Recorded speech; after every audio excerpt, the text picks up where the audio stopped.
In 5, 4, 3, 2, 1. What's up, everybody? Welcome to another episode of the GeniusBrainPodcast.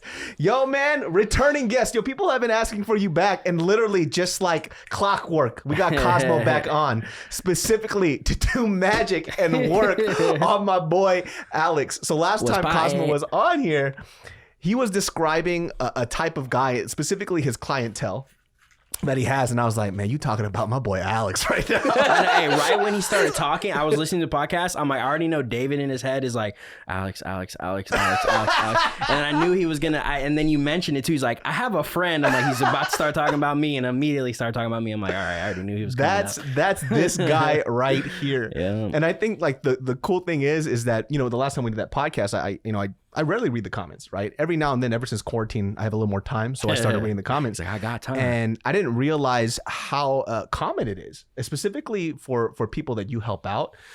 The biggest comment that I kept on reading was, that's me. And I'm starting to realize that it's a majority of dudes. Mm-hmm. Like it's not just like, oh, a few people here and there have social anxiety, specifically when it comes to women and approaching them. It's a majority of guys. They just hide it very well and they lie about it. Because I meet a lot of dudes who are very cocky, right? They go, oh yeah, when I talk to these bitches, it's game over. And then you see them in person, it's like, what the magic, baby? That's me and my rap song, you know what I'm saying? No, the same thing though. Like when I did the other podcast, when I talked about my relationship, and then you go through the comments, and there were so much people like, "Oh, I'm dealing with the same thing. I'm dealing with the same thing. I had this." I'm like, "Damn, dude, this shit." Yeah, man. So I brought Kosmo in here to have a conversation with you, just to kind of dig deep and see what you do. For me, because I have a lady, I'm just gonna take notes. Well, let me start by saying, David, I absolutely love you. I think that what I was talking about before is you're raw, you're open, and when we do the podcast, like we don't talk about like what we're gonna do. And I had a lot of fun, and not too. We're gonna start it like this because I'm gonna go ahead and do it. But I got like 2 DMs from your fans, and one of them was like a suicide letter. Oh shit. It got that deep.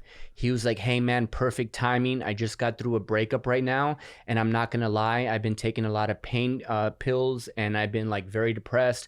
And when you opened up about like your mom and all of that stuff, I thought you were gonna be like Mr. Cool Guy, and you gave me hope. So that's I know awesome. That we're trying to be like fun and all that, but dude, like, thank you for having me on, because like I got some pretty intense DMs. Yeah. And I've never had so many Asian people follow me. I'm like, I have conquered the Asian community. Dude, ever since I've been on Genius Brains and stuff, that's a lot of my followers now.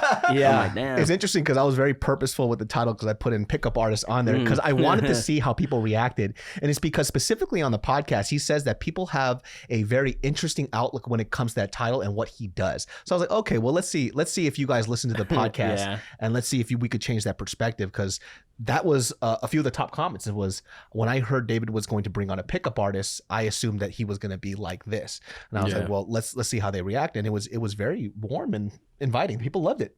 Yeah, because we started off with going, fuck pickup artists. We don't like them. And then your like thumbnail was like pickup artist Kosmo. So yeah, it was good. It's cool. I put Dan Bilzerian on there. I was like, watch these. Hey, straight up, when you put that on there, I was like, what? David pickup artist? I thought it was gonna be some like, because you posted that picture of Dan. I'm like, did this fool really get Dan on the podcast, bro? Nah, he don't give a fuck about me. No, and like what we were talking about before, like a lot of people have perception versus reality, which I'm gonna go over that with you. Right? Like we talked about it. Dan Bilzerian is an asshole. Like, we don't trust him. He's one of the most loyal, kind, amazing human beings. You are not going to get any kind of lie from him. Now, I know these Hollywood producers, hey, I'm religious, I love you, this and that, don't worry about it. You go to their house party and they're a fucking snake. I love people who are authentic. Yeah. That's awesome. Well, on today's podcast, I'm just going to have you guys have a conversation. I want you to show your magic, Kosmo, because I feel like people felt a little bit of it during the first podcast. And, you know, I'm just genuinely curious too. I mean, last time we were talking about it earlier, just before we started this podcast, he was talking about how he was like, yo, David, I'm going to take you to a bar and I'm going to make you approach 15 women. I was like, nah, bro, we ain't doing that. I'll pass out. Well, that's debatable. Bro. We still have a third podcast to Go. And if I'm good at working my magic, I might get him out, guys. So stay tuned in. Hey, David, you're safe though because bars are closed anyway. Oh yeah, so there ain't you're no good. bars out there, baby. Only BJ's. It's like Oh, yeah, BJ. Hey, they got good pazookies though. So cool. Well, I'm just gonna be a bystander, and I'm observe. So let's get into it. all right. Okay, so yeah, you let me know because I've got no direction. But yeah, so what's going on in your life? So before I even ask, tell you that a lot of people who are watching right now definitely will empathize with whatever you say. So I want to start by saying thank you so much for opening up to whatever you're gonna say. Of course, thanks for coming. On our last podcast, David talked about his dad never said I love you to him. I talked about my mom issues, my divorce, like we went all in. So before even going into like your situation, whoever's watching this right now and has gone through any kind of depression or has felt heartbroken, you're not alone. Like there's a lot of people going through it, and let's get into it. Yeah, I don't know where my problem stems from, to be honest. Like even family wise, like so my parents divorced when I was 4, but they were so good at making it to where we saw each of them just the same amount as each other. We've had real good relationships. We still do have good relationships. My dad and my mom are still like best friends. Like it's to the point where my half sister from my mom, when she got remarried, my actual dad is my half sister's godfather, right? So our family's been super close. So I don't know if it stems from that. I'm not too sure. I don't really know what started all of this, but I remember I told David in one of our podcasts, it was like, he asked me, what are you scared of? And I was like, I don't know. I think I've been scared of so long that I don't even know what I'm scared of anymore to, do that type of stuff. So I don't know. I don't know where to start off. I don't know where to start off. Okay, so I got you. Yeah. So what is your current situation right now? Like relationship status? Yeah. Single. I'm single. Okay, and when's the last time you had a girlfriend? Last time I had a girlfriend was about, I think that breakup was like 2 years ago now. 2.5 years ago. No, 2 years ago, because I already knew you when I was still with the person. Yeah. So about 2 years ago, maybe a little under 2 years ago now. Yeah. Okay, and if you had a genie lamp right now and you're like, Cosmo, I would love if I had like a wish for this to happen right now, what would that be? A wish right now would to be successful and happy with obviously a girl that's happy with me. So, I'm a real motherfucker, so I'm gonna call you out right now. Keep it real, bro. I feel like you're hiding a lot right now. Hiding a lot. Yeah, okay. I feel like you're hiding, and I feel like you're being very general and not like specific. You know what I mean? Like if you what is it about? Like, so what is your top 3 fears right now? In women sense? We're only talking about like the social life, so we can get like right into it, right? Like, you know what? Let me. I got you. I got you. For sure. Did your ex ever call you a loser? No. Did your ex ever cheat on you? Yes. There we go. I found out after. Yep. This is where it's going to get deep right now, guys. And I know a lot of guys are watching right now. This has happened to you and it has nothing to do with you, but let's start there. Mm-hmm. What happened when you found out? Well, so the story is that I found out because the person that she had sex with told someone that's close to me. And after the whole relationship thing happened, that person told me about it. So that's how I found out. And this was probably 6 months after we broke up. But it was like a nasty breakup because the whole time too, like in the beginning of a relationship, she was cheating on her current boyfriend while she was trying to get with me and telling me like, oh, we're going to be in a relationship. I just need to break up with him. I'm going to break up with him. And that went on for like 2 months. So she was cheating on him, and then I found out afterwards because that story about the person that she had sex with did come up during our relationship because I questioned her about it, right? And of course it was no, I never did. But I found out it was true afterwards. So let me ask you this. Have you ever felt, has she ever felt jealous of you in the relationship? like as if that if you went out for a boys' night out or if you left somewhere, she's like, my man is probably gonna get scooped up by one girl and I will never have him again. And I can almost answer the question, probably not. Exactly. Okay. She always said, I would never be jealous. And a lot of people, you see I that? would never be jealous. Women who are hearing this right now, I would pay never attention. be jealous. Yeah. Jealousy, we talked about it in our last podcast. It's a good emotion. Why do we talk about it like it's bad? If I know that you're attracted to me, my gauge from another girl is if she's not jealous, she doesn't give a fuck, right here, brother. Bro. That's how I always felt. But That's you how I have always to felt. build what I call a jealousy plot line. So if I knew you back then, right, and you're telling me all this, I'm gonna be like, yo, let's do this real quick. I'm gonna invite like 7 girls, and then let's do like a bunch of IG stories, or let's bring them around, and I want to see how your girl reacts, right?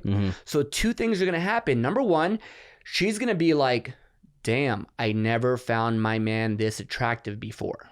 I must be fucking up right now. And number 2, she's gonna be like, is he gonna leave me? I gotta up my game right now. Cause when you don't have that thing that like, oh my God, he's gonna leave me, she's going to always do that. Every girl will always do that. We talked about it. Intimacy, passion, and commitment. You had no passion, no intimacy, you had just commitment. But guess what? The commitment didn't even last. Yep. So we talked about before, David, he has 0 out of 3. Yeah. We talked about it. Yeah. Like most American guys have 1 out of 3. So anytime that you meet a girl, if she's gossiping about her ex, it's a big red flag. Okay. I should be taking notes. I'm being real. No, I got no, out of a for real. 10-year relationship, and I don't even want to tell you what my ex did to me.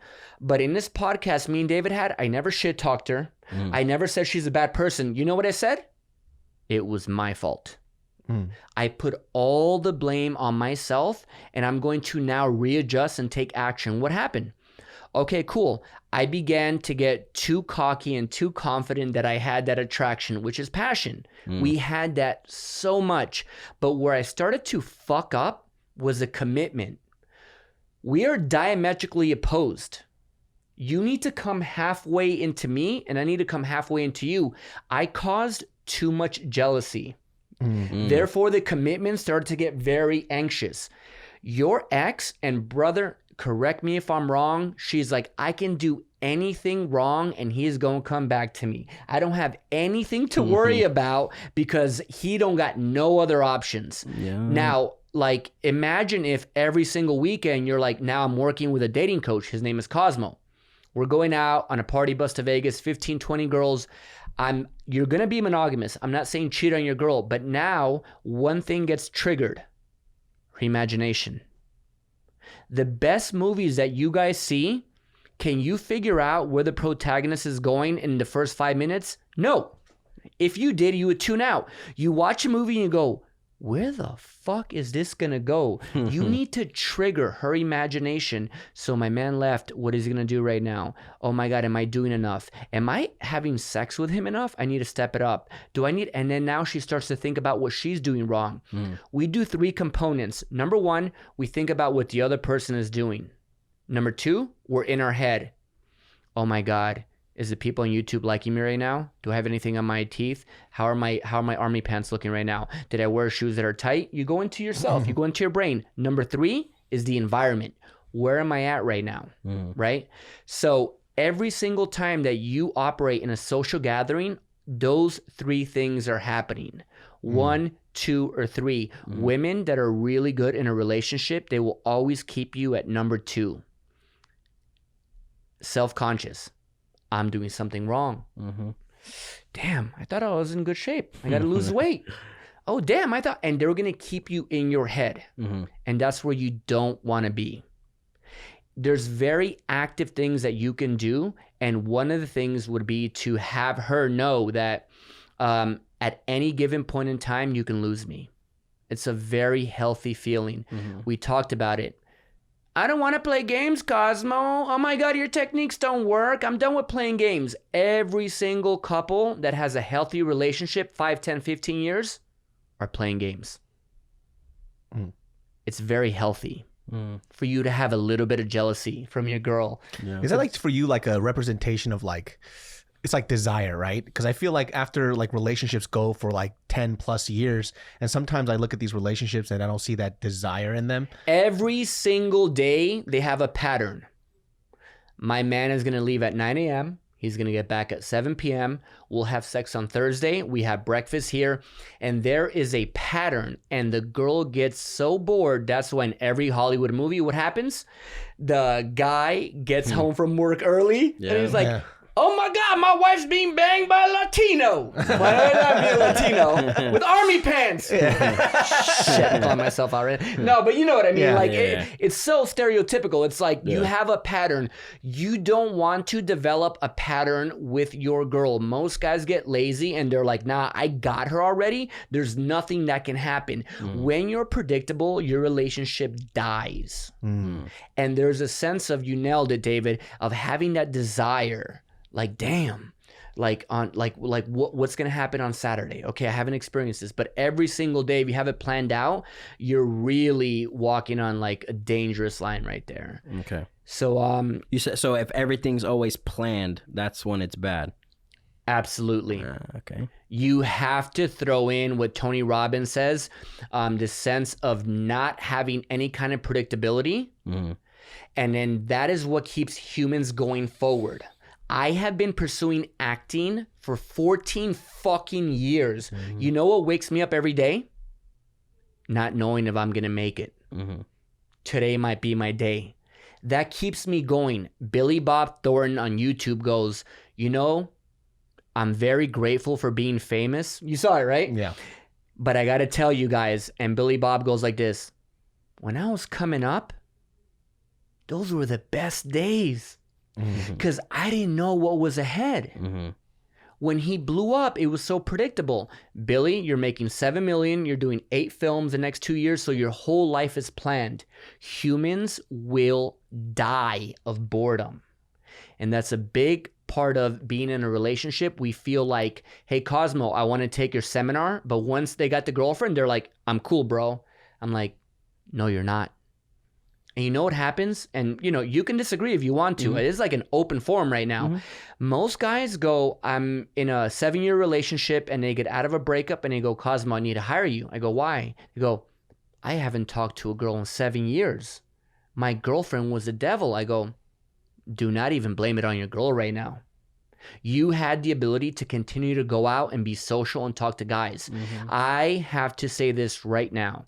When you're in a relationship, make sure that you have a lot of female friends where you can be around that energy. You can always be loose.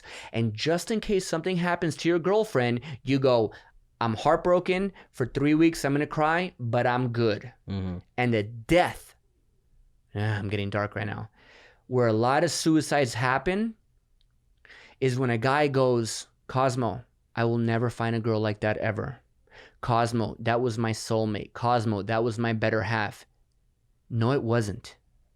She was on a journey with you. Now she left, and you're good to go, my brother. And you want to know what? Girls don't have a high suicide rate from breakups. Did you know that? I did not. Men do. You want to know why? Is it cool for guys to cry? Yes or no? No. Is it cool for women to cry? Yes or no? I'd say yes, kind of. Absolutely. It's promoted. Yeah. A girl cries, you go, it's all good. So guys are punished for showing emotion. I'm heartbroken right now. Like, I got through a 10-year relationship and I'm like heartbroken. So I tell all my friends, I'm like, bro, I'm heartbroken. And all my friends know what I coach, and they don't try to lecture me. They go, Cos, you need to cry? I'm like, yeah, bro. I'm like not feeling good right now, dude. I want to take NyQuil and it's like 10 in the morning. If you have friends that allow you to emote and allow you to get that out of your system, in about 3 weeks, you're like, I'm over my heartbreak. You know what happens with the suicide rate? Guys keep it in. You go out to a restaurant, a bar. Hey, how you doing, bro? Nah, I'm good, bro. But you just got out of a really bad breakup. Nah, homie, I'm good, dog. I got this girl, and you hide it and you hide it till really bad things happen. So I want to promote to everybody that's like watching right now. If you're a guy, I give you permission to like really find 3 people in your life that you can emote to, that you can call and tell the person on the other phone. Start by saying this: I don't need any advice right now. And I don't need for you to tell me what I'm doing wrong. I need to get this out of my liver, my lung, and let me talk. And then you have your grandma, your cousin, your neighbor, and you speak. And it's very, very therapeutic. And I think that helped me a lot through that breakup, because my mom was one of them. Like, I went over there and I was just like, oh, I just need to give you a hug and cry for a little bit. She's like, okay. So I gave her a hug and I cried. My friend, one of my best friends, Patrick, and my friend Alfonso and Michaela, what you just said was what it was. They're just like, oh, just tell us what you're feeling. So I just told them, oh, this is how I'm feeling. I'm sad because of this, and they just listen. I think that helped me a lot too with that breakup, especially them being there, kind of telling them like, oh, look, you weren't wrong in this spot, because as David knows, when I talked about that last relationship, I always used to be like, oh, I was doing this wrong, or this was my fault. This is why this happened. This was my fault. I did this. So they kind of just helped me throughout that situation with that. So that did help. What you're saying right there, I get, because I had those couple people that I just went to talk to about it, and they would just listen and just sit there, give me hugs, and just be like, oh, it's all good, bro. You're going to be good, and all that type of stuff. And so were you blaming your ex, or were you saying I fucked up, or what was your mindset? My mindset, especially during our relationship, was I must be doing something fucked up. This is why she's acting like this. I must be doing something. And then it was always like, my friends like, no, bro, she's fucked up. I was like, I don't know. I should be doing like this then. I should act like this. And so I feel like towards the end of after the relationship, when I was talking about it more and stuff, I kind of realized like, okay, maybe I wasn't in the wrong the whole time. Because the whole relationship, that was wrong. Because I was always nervous, like, oh, I'm going to do something, she's going to leave, or tomorrow I'm going to get a text saying that she's done, or something like this. So I was always nervous that whole relationship. I swear, like, fucking my blood pressure felt like it was up throughout the whole entire thing. Really? Why is that? I don't know. It was one of the situations, like, I knew this girl for a long time. She was I was really attracted to her, right? Never in my lifetime expected that I was going to end up dating this girl, right? So when it happened, I'm like, holy shit, I'm dating this person. Like, I never expected this to happen, right?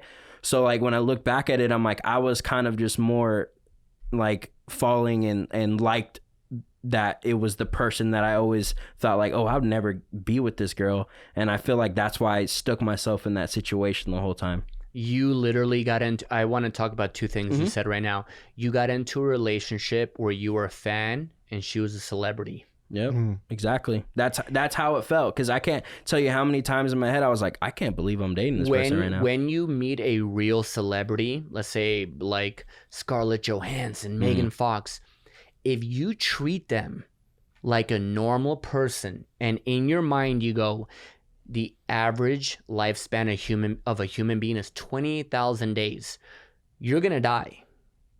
Just like I am. If I cut you, you're bleeding. You have to really ground it to be like, what am I doing right now? Like, why are celebrities put so high? If every person walked around and saw Brad Pitt and was like, hey man, loved you in this movie, good shit. And like with that tone, I was like, all right, I gotta go to work, bro. I'm clocking in. There would be no celebrities.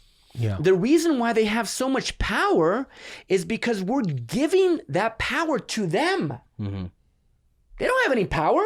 Yeah. Oh my God, it's so good to meet you. Then they suck that power away from you, and now they go, well shit, maybe I am better than you. And now they start to take that power, is what your girl did to you. You gave that power. She looked at you and she goes, okay, this motherfucker will never cheat on me. And like, I can keep that. This motherfucker ain't going nowhere. And you know what? When I want some dick, I'll go here and there after, I'm being a little rude right now, but I'm just saying that like her mind was going like, oh, I don't need to be on my A game, nor do I need to be on my B game.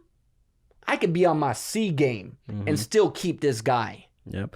And that is why hanging around with women, I know you have a lot of female friends. We talked about that. And that's why your girl has that subconscious attraction to you, is because when you have that ability to hang out with women, it always keeps your current girlfriend on a kind of like, she's not steady. She's like, whoa, wait a minute. What is he doing? Is he leaving? okay, no, I got to do it better. And they're trying to one up themselves, which is a very good place to be. Yeah, there was something where you had said like she always felt like you were saying girls feel like, oh, no matter what, this guy's gonna stay around. And I know she felt like that. And I remember the very last time, because every time that she would like, oh, we got to stop talking, right? I sat around, I moped, and I waited, and she would come back and do that type of shit. The last time is actually the time that I told her like, hey, look, but I don't want to be with you. I'm not going to be with you anymore. And just to see her reaction change of like, oh, but no, I'm sorry. I messed up. Oh, I want to be with you. I did. I'm like, this is a completely different person from the whole beginning of the relationship. So when you were saying that before, I'm like, yeah, that's literally what the fuck happened at the end when I told her that. I'm curious. How many times did she tell you that she's going to leave? With me? Yeah. I think we talked about breaking up one time before we actually did. And she then broke that's up with when me. you said that you moped, right? Yeah. So there was a couple. Yeah. So actually, you know what? Because in the beginning, we weren't official. She never wanted to make it official, but we were. Oh my God, everyone watching right now, please learn. And, I'm going to town with you right now. And, I love you, bro. Oh, no, go ahead, but that bro. is a huge fucking red light right there where you're keeping your guy on the side to be like, yeah, no, I don't want to tell anybody that. Women are the first to be possessive and to be like, that's my man. So if a girl is telling you, I don't want to make it official, it's a really bad starting point to get into a relationship. Hey, we talked about this in our last podcast. You came in without attraction and you started with comfort and trust. She didn't have that like, oh my God, I'm getting aroused. Oh my God, my man might leave me. Oh my God, I have to look better. I have to like be better for him. She started with, he makes me feel comfortable. This other bad boy that I want to fuck, he might leave me. I don't feel comfortable with him. When you skip the attraction phase, this will most likely happen. She will cheat on you. And let's say that she doesn't cheat on you. In a female's mind, she's like, if my imagination is not going wild right now, like if I'm not curious about like, wow, David is doing all these podcasts. He has a lot of female friends. That's a healthy place to be for David's girlfriend, wife? Fiance to be at. But what does society tell us? No, jealousy is a bad emotion. No, men shouldn't cry. No, we need to go against that. You want to make your girl feel jealous, but you never want to actually break that trust. Like what you're saying, make them too jealous in the beginning? You don't want to take action. You want to make her mind very much like go, oh my God, what if David gets cast for a show in Europe and I can't see him for 8 months? That is an attractive quality for a girl because she's going to do everything she can to one up her game. David will go, babe, you only cook for me one time a week. Why are you cooking for me every single day? And that's what she's thinking. She's going, I got to step my game up right now. Yeah, Mariel's food is not that great, so. Thank God. Just kidding. Oh, she's going to be mad that I said that shit. Don't tell her to cook more. Don't tell her to cook more, bro. I don't even edit this podcast either. I hope she don't listen to that part. Your cooking's great. I love it. In the last podcast, we talked about David didn't like cleaning. So maybe your fiance would be like, okay, baby, you don't got to clean anymore. You know what I mean? Like whatever it is for your girl, she's going to want to be like, I got to do better. Yeah. And I don't want to put that on women. You got to be like, I want to do better. I want to lose weight. I want to look good for you. Most men get the girl and they gain so much weight because they're like, she'll never leave me. It's like, nah, you know what? I'm going to keep looking good. Yeah. Because my mindset is, Kosmo taught me, we might get divorced. We might go through a breakup. And I need to be able to pick up and have the ability to attract other women and be around other women. Do you think that a lot of guys kind of mistake comfort and trust as attraction? Do you think that happens a lot? Because like when they get comfortable with the girl, they think, oh, she must be attracted to me then. But that's probably not the case. They're confusing it. That's so far apart. Yeah. That is literally the worst mindset that you can have, when the girl feels comfortable enough to burp in front of you, or to take her shoes off and be barefoot and to be barefoot and be like, you know what, David, you make me feel very comfortable. That is a very big red light where you go, wait a minute, I haven't built no attraction right now. When you know that a girl has those attraction triggers like going off, is when a girl is like, hey, thank you so much, and she's being a little awkward, she's being weird, so yeah, and she doesn't want to fuck up in front of you. When a girl is like this and she's like, hey David, can you get me an orange juice real quick, like yeah, you know, and she's kind of like too comfortable, it's a very dangerous place to be. And let me explain to you how this works. Okay, so we have a formula called A1, A2, A3, 3 steps of attraction. A1, you skipped. You didn't even do that because you didn't hunt for that, right? You didn't, right? Okay, so A1 is you literally going out and opening the girl. You're going out somewhere and you're going, I like that girl. I'm going to walk up to her right now. It shows massive alpha qualities to be like, I'm going to go out and get what I want. So A1 is about, and I know guys, girls watching this, I'm getting a little nerdy right now, but A1 is about showing the girl that you have the ability to get rejected or to get humiliated, and you're fine with it. You go, okay, cool. So you walk up to a girl. We talked about my opener last podcast. Hey, real quick, I just wanted to come over and introduce myself. I feel like you have really good energy. This was already getting nervous. He already has it. I ain't gonna do that. I listened to it though. I remember the line. And it's a really good opening line. I have 15 really good openers, but I'm gonna go over one opener right now. But I have 15 really good openers that you go in any single environment. So that's one of them. And the worst case scenario is the girl goes, fuck you, I don't have good energy. And you go, okay, my bad. Like you're really not getting rejected. Think about you going up to a homeless guy and going, hey bro, here's $100. And a homeless guy goes, I don't need your money. Would you feel rejected? You'd be like, just trying to help you out. Like, you're not going to feel rejected. So the first phase of attraction is you going out and hunting and getting the girl that you want. Second phase is what we call DHV, demonstrating higher value. I have 24 techniques that I go over this. So this is like a lot of hours to master this craft. But I'll give you one example. So you do A1. So when you get into A2, you have to demonstrate to the girl why you're a high value guy. One of the triggers is called pre-selection. You have to let the girl know that you have a lot of women in your life and you have a lot of options, and you're the type of guy that says no more than he says yes. And through these stories, you have to communicate to the girl that I'm good with or without you right now. And a story can be very simple. And she's like, you never want to ask a question, right? So I'll role play with you. You're going to be a really beautiful girl right now, bruh. We gonna go through it right now. So instead of being like, where are you from? I'm going to go like this. You seem like you're from the East Coast. And then the girl would be, yeah, I am. It's literally that your friend Ashley right now is laughing because you guys have that vibe like you're from New York. One of my ex-girlfriends was a fashion designer. You guys seem like you're into fashion. Like I feel like you guys love fashion. And it's so funny. I honestly right now need a female's opinion. So one of my homegirls wanted to fly me out to Miami. And I was like telling her, I'm like, I feel really weird because I feel like I should be buying you the flight. And she goes, Cosmo, I have to be honest with you right now. Every time I hang out with you, you cure my social anxiety. Like you make me feel good. So the least that I can do is I want it for you to come with me to Miami.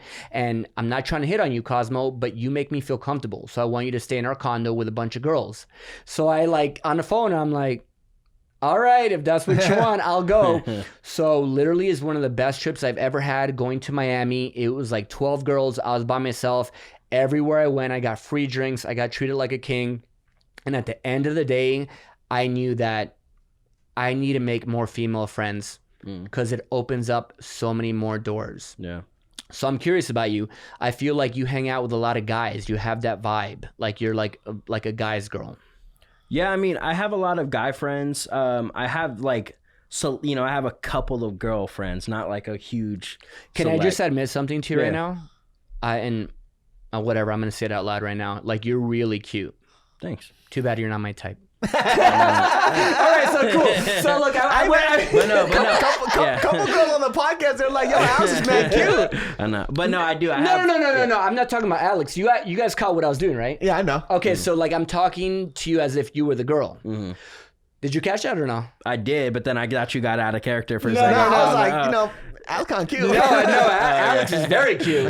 No, but that's what I'm saying is you want to cause that kind of tension. A lot of guys are like, no, dude, I don't want to talk about me and other women, and they want to play it very safe.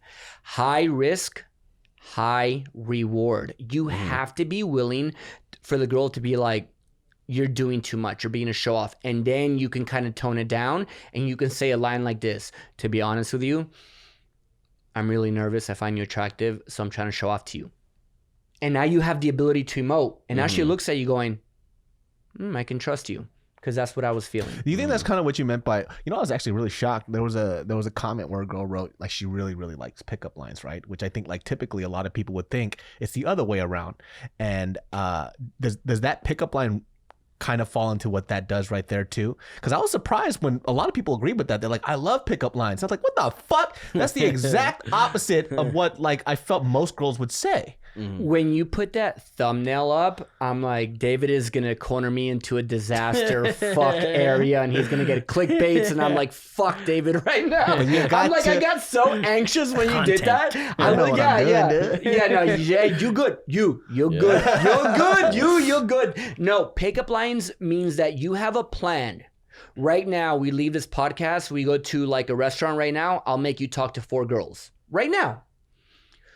As long as you know what to say, you have a couple stories, you have like little sound bites, you can last in that conversation.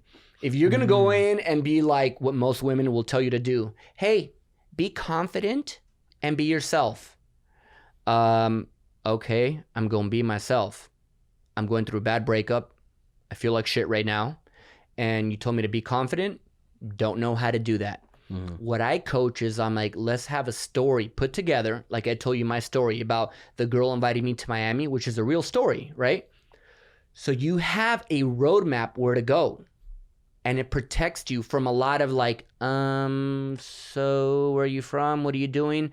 I don't mean pickup lines like going to Google and be like, hey, you know, like the corny pickup lines. Yeah. I mean like having a fucking game plan. Every millionaire that I know has a game plan. They have pickup lines. They know what to do. They have strategies. Okay, this week I got to do that. I got to go do this. Why don't we have that in social dynamics? Why? I talked about it in the last podcast. Tom Hanks, one of the most likable actors ever, has pickup lines. He goes on Conan O'Brien. Then he went on, back in the days, Jay Leno, all this. And I'm like, he's saying the same fucking story. And every time Tom Hanks goes, and I open a door, the crowd laughs. He knows that he's eliciting laughter. Yeah. He's not going in going, nah, bro, I'm going to be myself. He knows what to do. And his publicist is going, don't talk about X, Y, and Z, talk about that. I am offering people who are watching right now to have a game plan. And the more beautiful the girl is, the more that you find her attractive, the more that we're going to short circuit. Our hands get like very sweaty. We start to go, nah, we're not good enough. We get like very anxious. Like that's what men do. When you say something like demonstrating high value, right? Like, what do you mean, like specifically? Is that in terms of like value in terms of what you can offer the girl? Is that what you mean? Like, no. Okay. I mean that you're letting her know that you're a high value guy. You're demonstrating to the girl that you're a high value guy. And in the end of A2, which is DHVing, right? You know what happens? Your value is higher, her value is lower. So guess what happens? You have to build her up, right? So you guys can have a normal conversation. So you know what you do? You make her DHV. And now she qualifies herself, which is the last step of attraction. So you know what you do? All right, I'm curious about you. So like, tell me about your dreams. Tell me about you. She goes, oh, you know what? I want to be a nurse. And now she'll start to prove to you why she is a high value woman. And the last step of attraction, look at David having epiphanies. The last step of attraction, she comes to your level and you guys are here. Even exchange. I proved to you why I'm high value. Now I feel like I'm a little bit superior right now. I feel like I've done a really good job in demonstrating it, and now it's your job to tell me. And then you go like, look, I'm just gonna tell you pickup lines, right? So I'm curious about you. Tell me 2 interesting things about yourself. Or you know what? No, honestly, you got my attention. So like, what do you want to be when you grow up? Or like, what is your vision? Like, what's your plan? I'll be your number 1 fan. How like, what do you have going? I just had this flashback, and I told the story on this podcast before, right? So when Mariel and I were dating at the time, I was dating other people too. She was dating other people as well. And so after a certain point, I told her that I'm just going to stop dating other people, and then I just want to connect with you only, and that's it. But she kept on going back and forth with this thing where she was just like, oh, I don't know. And she kept on mentioning other guys. Oh my God, she has good game. I love this girl. Get her on a podcast. But that's what I'm sorry to interrupt, but that's what guys should be doing, what I was telling you. Having that ability to tell the girl, I want to hang out with you this weekend. I have literally 4 girls telling me to go to Vegas. I don't want to go to Vegas. I want to hang out with you. Let me know if you're around. If not, I'm heading to Vegas. You see how that happens? Like she did it to you. Yeah. And it's interesting because like what happened was like when I was talking to her on the phone and we had this conversation and she just goes, yeah, well, like this other guy, like he goes mountain biking, whatever. And I was like so fed up. I literally told her this. I was like, I think you have something confused. And this is to quote what I said. And it was something along the lines of what you were mentioning. I was like, I'm not trying to find out if I'm good for you. I'm trying to figure out if you're good for me. I told you how I feel. So now the ball's in your court. So you figure out what you want to do. And then I hung up the phone. And the next day she was like, hey, let's meet up. And then she was like, I want to meet up, blah, blah, blah, talk. And she goes, I want to be in a relationship. When I hung up the phone, I was like, this bitch gonna leave me. You know, I was like, why'd I do that? You know, I was like, oh God, I fucked up. And the next day she was like, I want to be together. And I was like, oh shit, what the fuck happened right now? You know, you did that organically. Yeah, it was. I teach that systematically. So a guy that takes my boot camps, he goes into my group, he would know how to say that. I wouldn't. I wasn't born with whatever you were born with, but in that moment, David, you knew what to say. I didn't growing up. I didn't know. But that's what I mean about pickup lines. Your brain went, I'm fucking sick of this girl talking about guys. I'm not. Look, I'm trying to find out if you're compatible with me. A lot of guys don't know how to do that. That's why you need routines, because you go, oh, I'm at this step in the game. The girl is doing a shit test to me, meaning I want to see how you react. You took ownership. You took alpha. I'm so sorry. I'm going to apologize. I don't know if I'm confused or you're confused. I'm not looking for me to get approval from you. I'm looking to see if you fit in my life. And then you hung up the phone. It is exactly what we were talking about, leaving a girl going, oh my God, he might get another girl tomorrow. I need to step my game up. The How jealousy fascinating. You literally just nailed it. Because I couldn't see. That's the thing too, is we were talking about this, how, you know, when people ask on this podcast, like, yo, David, how do you get, I was like, I don't fucking know. Like, I don't know how to put it into words. So it was always hard for me to give that advice because I didn't know what the fuck I was doing. You know, it was just, it happened and it organically worked.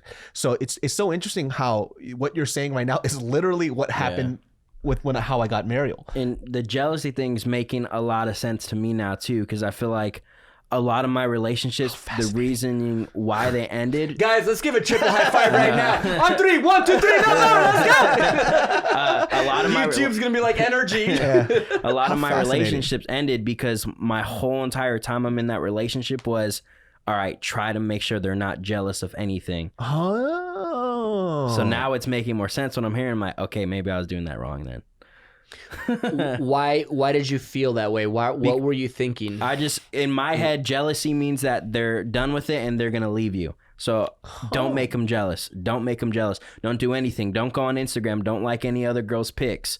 Only do what she wants to do, right? All that type of stuff. My thing was never make them jealous.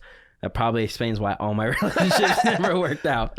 So now you'll never do that again. Never do that again. Now it makes sense. Knowing that jealousy is a very healthy emotion.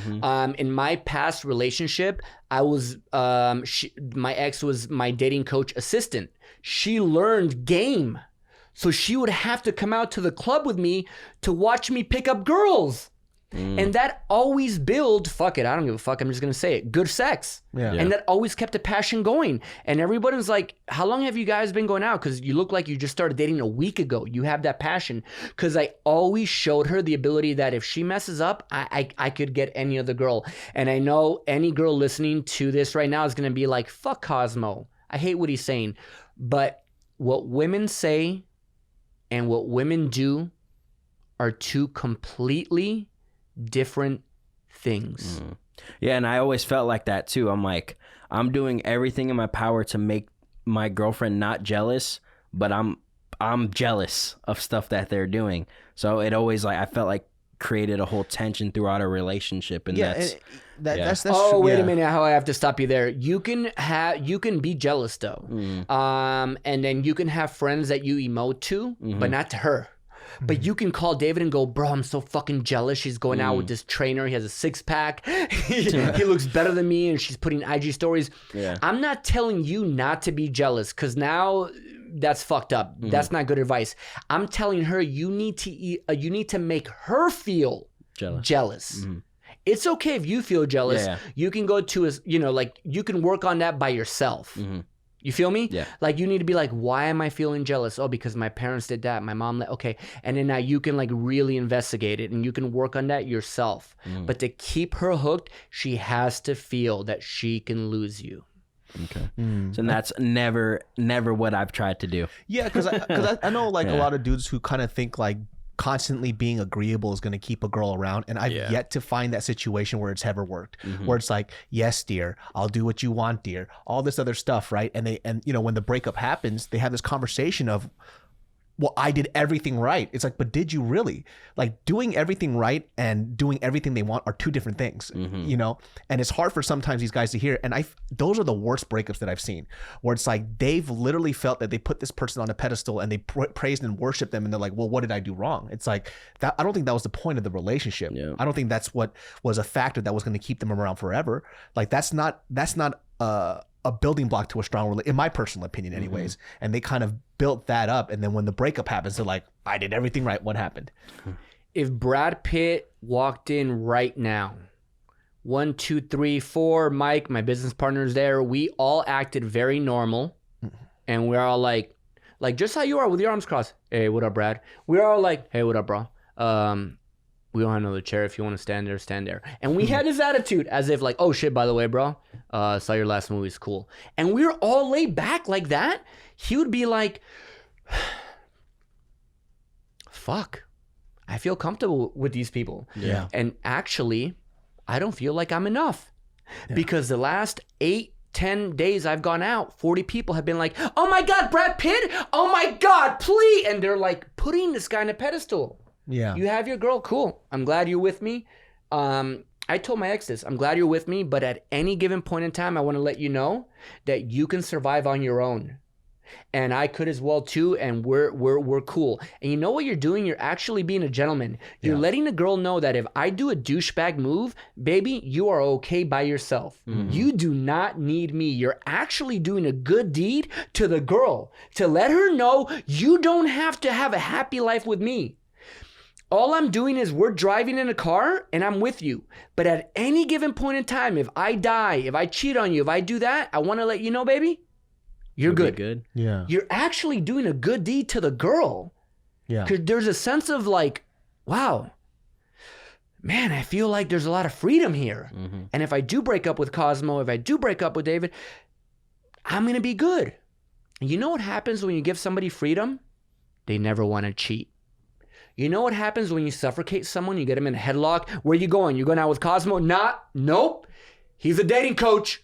Don't go out with him. They start to feel cornered and they go, why do I feel cornered? And should I be like, is my man that confident? You want to give her that permission. Hey, I'm going to Vegas. Cool. Have fun. Baby, you're not going to... No, have fun. She'll come tomorrow, go, baby, I want you to come to Vegas with me. She'll go, come on. Why you don't want to go? You'd be like, nah, I got plans. And then she'll start to go, wait a minute, what are you going to do? You know, I told this like story on a podcast where it's funny because I'm looking back on it because my buddy Joe was telling me that I kind of did a tactic that I didn't know because I wasn't attracted to this girl, but there was this girl in college at the dorms. And every single guy around her would fawn over her, right? Anytime she told a shitty ass joke, which wasn't funny, they would just crack the fuck up, right? And you know, she kind of fed off this attention consistently. And then for me, I had a girlfriend at the time. I really didn't find her that attractive. So every morning I'd be like, good morning. And I just walked back into my room, right? And every time, one day she came up to me and she just goes, how come you don't like me? And I was like, oh, no, she didn't. Yeah. And I was like, what do you mean? She goes, well, you know, everybody else, they say hi to me, and I could tell you don't like me because you don't really talk to me. And I was like, what the fuck are you talking about? Like, I say hi to you every morning. And it just stuck with her. And then she kept on trying to approach me just like, okay, well, David's being an asshole. I'm like, what the fuck am I doing? But what he was telling me was like, it's funny because if he told me that if you wanted to get her at that point, you probably could have because you grabbed her attention. So from what I said right now, what stage do you think you're at in attraction?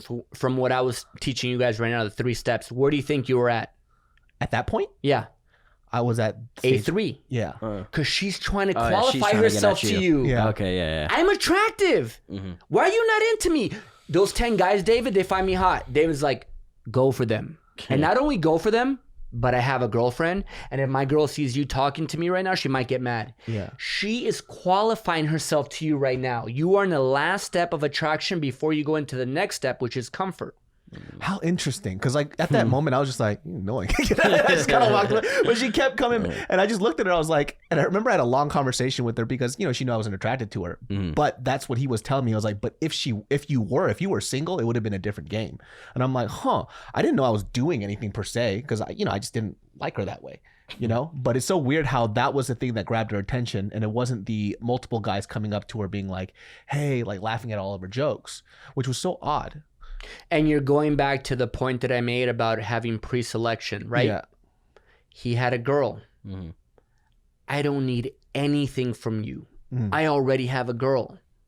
That is what I was telling you, like, about you. It's like you get into your next relationship, make sure you have 3 or 4 women that are your homegirls that you can go out with, because women feel that and they love that. You want to know why?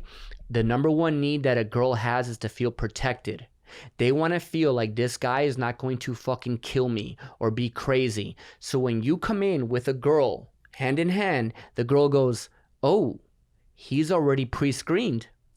Because if he was a psycho, he wouldn't have 2 girls. So these 2 girls, and check me out where I'm going. These 2 girls did my job for me.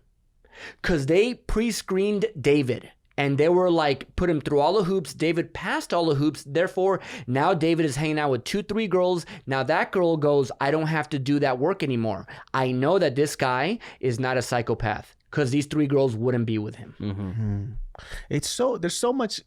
It's so much thought that you don't really think about, right? And I think, Well, I do. yeah, no. Well, that's what I'm saying. That's why it's so interesting how when you could break it down, into those like specificities, because that's the hardest part about all this stuff, because it's that general advice that people give. Because general advice doesn't really help. It's almost like, you know, like when, let's say, you know, when you started boxing, right? So he was Golden Gloves right here, bro. So if somebody came up and was like, just throw a punch, you know, it's like when you fight, just throw a punch and then use your other arm too, and then duck and don't get hit. And it's like, cool, I'm gonna get my ass beat. And then you go into the ring and see what happens. And that's how it seems very analogous in that kind of sense, because when I was essentially doing the same thing. I was like, hey man, just go be yourself, go walk in and just chill, don't overthink things. And the guy walks in and they go, what the fuck is this guy talking about? How do I do this though? And I'm like, I don't know. You know, like, to figure it out. You were born with it. I guess, yeah. Well, I'm not guessing. You were born with it. Like a lot of the things that you're saying, I would have never figured out. And it took me 23 years to figure out. I wish I knew what I was doing though. You know? And there lies the problem. You don't know what you're doing. When it was right, you go, I don't know why she found me hot. Like, I don't know. And so therefore you can't replicate it. That's the problem. You know when a guy gets tanked and he gets really drunk and he goes, yeah, I got laid. And then the next morning we're at Denny's, because I guess that's where you go. Yeah. And then we're all hungover and then it's like, bro, how did you do it? And he's like, I have no idea. you can't replicate it when you don't know like the breakdown of it. You just go, it worked, but how do I do it again? I you think feel that's, me? You that's feel me been on a that? lot of my relationships too. I guess that feeling where like I don't even know how I got this girl, how I even started. Like I really don't know how it started. That's been my feeling on a lot of my relationships. Is like I don't know what I did, what made them want to be with me, or all that type of stuff. But it's working, so let's do it. So if you were an Alex, because I know like with him and like cold approaches is probably the most difficult thing on earth. Because I could do one girl and then like that. I don't know if I could do like 30 pickup lines and shit, Cosmo. David, I don't know, but our next episode is going to be David in Santa Monica 3rd Street Promenade approaching 8 girls with 4 alpha guys that have traps like this, dude. My ass is sweating right now. My fucking ass is sweating. I feel like my issue more is like I'm not good at reading signs of like when I should be trying to make the moves. If you get what I'm trying to say, right? Like I don't know the signs. Like if I'm hanging out with a girl and we're talking, or if I go on dates, like the talking's fine, but then I don't really know when to like, switch, I guess, to be like, all right, maybe I should try to make it more of like I'm trying to let you know I'm really actually into you, or I want something from this. I just don't know. I don't understand those the best, I should say. But don't you think the first problem would be you demonstrating your value? Yes. Yeah, so everything you were explaining in the beginning, right? I'm not building myself up for them. I'm always trying to just like see them and like, oh, okay, cool. Yeah, that's cool. So if I didn't like you or David right now, I wouldn't be touching you so much. And probably people are wondering why I'm like vibing out with you guys. I think both of you, honestly, it's not a pickup line, have good energy. Women do that innately, and it's what I call an indicator of interest. They start to touch you a little bit. They start to like wanting that connection. Their neck opens up this way when they're into you. So they'll be talking to you and primitively they go like this. Wow, Kosmo. And they open up their neck.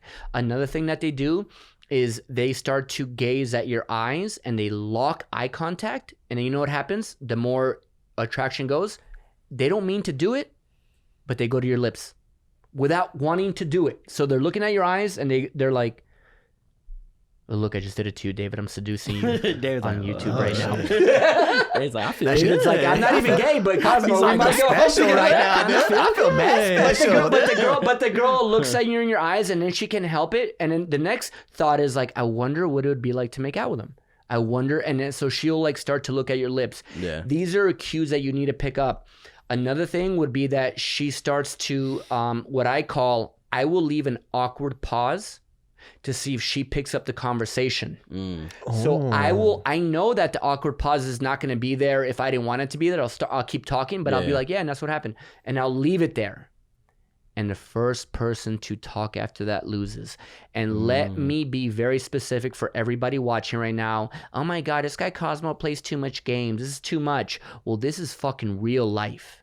You want to know, how much is this girl into me right now? It's like a business deal, right? Yeah. I think Jordan Belfort talks about it. You do your thing on the phone, then you go, okay, don't talk. The next person to talk loses. And so you'll leave these pockets of like, I can be completely quiet, like right now. So you feel that. Yeah. So a lot of guys don't want to walk into it. And then the girl would be like, so David, so where are you from? And she'll pick up the conversation. I think that's where I lose a lot because I'm nervous of that. So you try to fill in that blank. Yeah, I get nervous when that awkwardness happens. So I always have to go, oh yeah, so for sure, yeah. I always have to start it. So that makes sense. But the kicker is if you haven't built that attraction with women, you can't let that awkwardness happen. You have to build that attraction before you can consciously go, I'm going to stay quiet after I go. And I went to Miami with Kosmo. You can't do it like the way you're doing it. Yeah. Right? You can't be, because you do have to pick it up. Yeah. Because the girl's going to be like, bro, pick it up. Yeah. You know what's so interesting? I just thought of something right now too.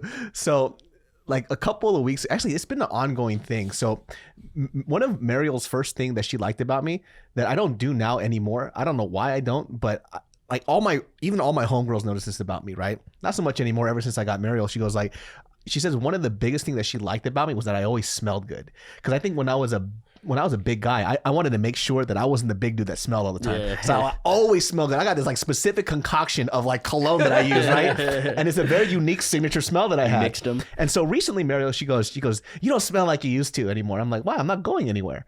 And I just thought of it right now. Oh It's my like, God, really? yeah. And I was like, hold on a second. I was like, why don't I just do that, right? And I think too, like one time too, she actually said, I put it on, right? And because I haven't done it in a while, and I walked out, she goes, well, where are you going? And I'm like, I'm going outside. Like, I'm just going to go get something. She goes, well, why are you wearing the cologne? And it's like, who are you going to meet up? I'm like, oh, why does that matter to her so much? And I'm like, oh, because it was something that she found attractive about me. And now I'm going outside and Boom! Winning. huh. Winning. But most guys, not pointing at you, would go, oh my God, I'm fucking up. Why did I make my girl feel that way? You see what I mean? Most guys go, oh no, I'm that was not a good thing. That is a good thing. Yeah. Because that means that she's still that much into you. She's that would be me. attracted. She's captivated. Yeah. If a girl didn't give a fuck, she'd be like, put some more cologne on. And you know what? You want to stay till 2 a.m., David? Stay till 4 a.m. And as a matter of fact, here's my credit card, David. Put that on some strippers. Go ahead. Yeah. That's so That's a girl fascinating. not giving a fuck. That's when you're like, oh God, I'm in trouble right now. That's what that's my exact reaction I would have. Be like, oh shit, maybe I shouldn't do that again. Oh shit. Oh shit, maybe my bad. Because I just walked the fuck on out. I was like, I was like, I'm going to wash the shit off? But again, you're doing with a lot of men don't know how to do that. And I teach that step by step. It's a minimum of like 35 hours. And that's not even enough. Yeah. And that's why we developed like literally a monthly program where the first 30 days is $1. So guys can come into my social circle, yes man, and be like, holy shit, this is like very effective. Because it's a lot of work. And God blessed you, bro, for having that. I didn't have that. You know, guys, the 10-year relationship I was in was my first girlfriend in my entire life. I swear to God, I'm not lying. That was my first relationship. Oh, wow. Ever. I didn't know how to deal with a girlfriend. I didn't know. I had mom issues. We talked about it. I didn't trust women. I learned this art form and I go, okay, now I know how to handle it. It's not natural. It's not God-given. I worked hard to do this. Yeah. And I'm very flawed and I have a lot to work on, but at least I have a formula where I've taught like more than 1,000 guys on how to get their wife, their girlfriend, and it feels good, man. So it's not even just like, I guess like in this terms of like you being a dating coach, right? It's beyond just getting the person. It's like the healthy part that you have afterwards that's very important as well. Because like even for me, I'm just like going back and I'm thinking about these interactions that I had with my fiance, right? And I'm like, if I would have just tweaked it just a little bit here, right? It could have done something else, right? If I understood the cologne situation a little more, I would have been able to assess what I was doing a little, you know what I mean? And those are the things that kind of keep things going, but I don't know why, you know? And so that's interesting because I keep having these moments where I'm like, oh shit, that's right. Every time like the first podcast, David has like these epiphanies all the time. Like, I can see him go like this. Okay, Kosmo, let's talk about it. Let me talk about the clients that I teach that are women. And not only women, but like beautiful girls that are so frustrated because no guys will approach them. Oh, that's what I wanted to ask you about. And women who are very beautiful that make good money, you would be so surprised how lonely they are. Yeah, why okay, see, this is what I'm so glad you brought that up because I actually wanted to ask you that, right? So consistently, I have a lot of like homegirls that are very, very attractive, right? Hyper confident, and they would ask me or just ask for us as friends in general, right? They go, it's so hard to find a guy, right? How come guys don't approach me? And I'm like, bitch, shut the fuck up. That's what I want to say, right? It's like, what the fuck do you mean no? It's like if I was single, right, and I found you attractive, you'd be the first person that I would approach.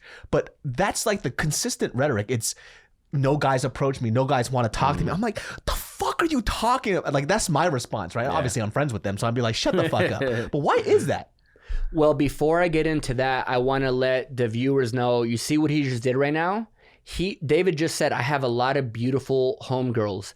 Now, David's fiance watching this, that is an attraction trigger to her, whether she likes it or not. By him saying that, by you just did what I talked about earlier, the pre-selection. You did it without knowing it. You just did it right now. I have a lot of beautiful girlfriends. So now David's fiance is like, okay, what is he talking about in his podcast? And you're building attraction. So I wanted to touch on that real quick. You did it without knowing it. You're doing it fucking again. Huh. Jeez Louise, David. I don't know what's going on. Interesting. But so a lot of beautiful girls have a very hard time in giving signals to the guy to walk up. Because the guy looks at the girl and goes, oh my God, I have so much anxiety right now. There's no way I can talk to her. Oh my God, no, she's too beautiful. I can't do it. So she's going through a really rough time to show the guys, hey, fuckers, I'm lonely. I'm horny. No guy wants to walk up to me because they're too scared. And if they make good money, every guy is like, well, I can't afford her. I can't keep her. If I go to dinner, I can't even pay for her bill. She drives a Maserati. How am I even gonna hang with her? And so it's a catch-22 for a girl. When is the last time that you've seen a really hot girl going, I want to make $1 million this year so I can get a fine guy? Never. Probably yesterday for me. When's the last time you seen a guy going, bro, I want to kill it, bro. I want to make millions, dude, so I can get some pussy, bro, so I can get a really beautiful girl? All the time. So they're not built that way. So when they do have that success, the fame, the power, a lot of money, they don't know how to they don't know how to engage. Is it because you think a lot of guys are intimidated by that? 100%. Because it's already like it's a girl, and then it's a girl with everything that I thought I should have to get her. That would probably be like me in that situation. Oh, because like for me, I'm just like, fuck it, see what happens. Yeah. You know? And I'm like, most likely I'm gonna get rejected, but we'll see. You know, and then I just get whatever, and I'll have a few drinks and I'll move on. You know. Yeah, I know. We can figure that out, David, in our next podcast if David is for real from what he just said, because I'm going to call this motherfucker out right now. I'll tell you I right can now. walk up to beautiful girls, Cosmo. Smash cut to in the bungalow in Santa Monica. All right, Cosmo, hold on, bro. I didn't mean what I said on Tuesday. This is what I said. I said if it's with like a preset pickup line, I get mad nervous because now I'm like, oh shit, like how am I gonna do this? If I have a couple of drinks, that's, you know, I always have to do that though. Like for sure, you know, when I say I approach women, like when I was younger, I was always a little buzzed because I needed that little liquid encouragement so I could say fuck it, let's just see what happens. And obviously too, I was around guys that also had my mentality, so we would kind of like psych ourselves up and then we would all go out and then see what happens. If it was just me by myself, I think my confidence would have been shot in half. But because I had other dudes who kind of like I learned from, I guess, that we would just go out and do it together. We would just see what happens. So I think I also had guys who were very supportive of that. They would be like, okay, tonight, we're gonna hit the club out in Davis. You know, there's a bunch of college. We're on college. I was in college at the time too, in college. And they're like, we're just gonna see what happens. Whatever, fuck it. And then whoever got a girl to dance with them, talk to them, it was like, cool, we got our work done, we got what we needed, and then sometimes we smashed, sometimes we wouldn't. And that's about it. So you're saying that the guy friends you went out with, it was all about who can fuck first or get the number, or what are you talking about? Because I'm about to get into a really good point right now. I think for me, it wasn't to fuck. It was just to see if I could just grab a girl's attention. For some of them, it was. You know what I mean? For them, they wanted to fuck that night. For me, I just wanted to see if I could get a girl to talk to me. You know how much fun it would be if we went out tonight and we bet $100 in who can get rejected the worst, and we put down 100 birds. You know how open that would make us? We would be like, okay, I want this $100, and we're gonna go and talk to women on such a independent outcome, meaning that like I have no. There's no way this is gonna work out. And you know what happens? A girl feels that and she goes, what's your name? Like, where are you from? So when you have an outcome that you're dependent on the outcome, hey bro, we gonna go out tonight, man. We gonna get some numbers, we gonna fuck. You put so much pressure and anxiety on your social circle. Go out with all your guy friends and be like, guys, we need to get rejected 12 times before we even like talk to a girl. And it opens up your group so much more. Oh, and that goal is so different too. There's less pressure. It's like no pressure. Because it's like, of course I'm going to get rejected. So there's a high success rate in that. So is that like the mentality you should always have? Always. Makes sense. When Makes I go sense. out with my guys, they're like, oh, we're going out with Kosmo. He's like one of the best in the world. You know the first thing I tell them? I'm going to get rejected 3 times right now. And they're like, what? I'm like, yeah, let's do It's it. gonna happen, yeah.